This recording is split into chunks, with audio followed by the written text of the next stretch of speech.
Welcome to the lesson that will demonstrate how to credit your image sources. So I'm going to go to the folder where I have the images, because if you followed the directions according to the video, you would have named the pictures by who you should be crediting. So if I go into the images for gallery, you can see that most of these are from Pixabay. So you would only thank Pixabay one time. You don't need to put Pixabay, Pixabay, Pixabay, which I've seen some students do before. Now there is a photo here named Jeffrey W. So I'm going to go ahead and right click and choose rename. And with that name selected, I will do Control C of the keyboard to copy that name. I will go to the website, I will choose edit, and I will remove the notes for this page and do Control V. I will add Pixabay, and I'm going to investigate the folder more to determine who else needs to be credited. So I'll go back and I'm going to images for movie. I'm going to investigate all these folders. As you can see, they're all Pixabay. So after exploring all of these folders, they're all from Pixabay. I have one more folder to explore, and that's Art Movie.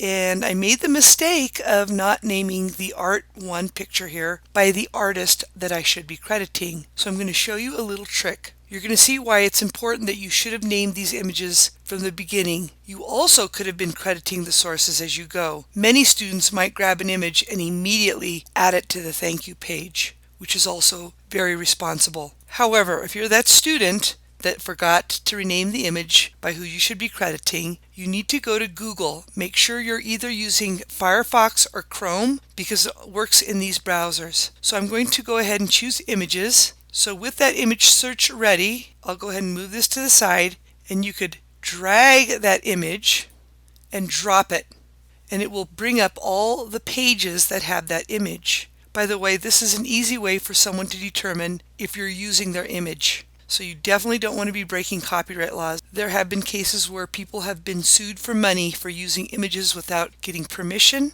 So you want to be careful anytime you publish online. Now, I do know that I did get that image from a site called Flickr, which is another great site to get copyright friendly images. So I added that as part of the search. I will hit enter, and if you scroll down, you can see Mixed Media Painting by Dean Russo.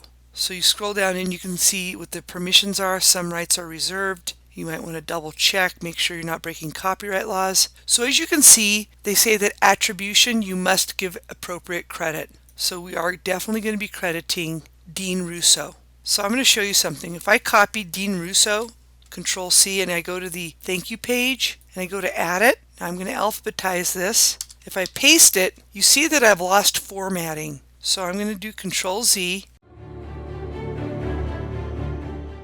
As mentioned in one of the other videos, I went to the Start menu and I typed in Notepad. Notepad is wonderful. So I'm going to paste it into Notepad, Control V. I will reselect it and I will cut it from here. And once I paste it,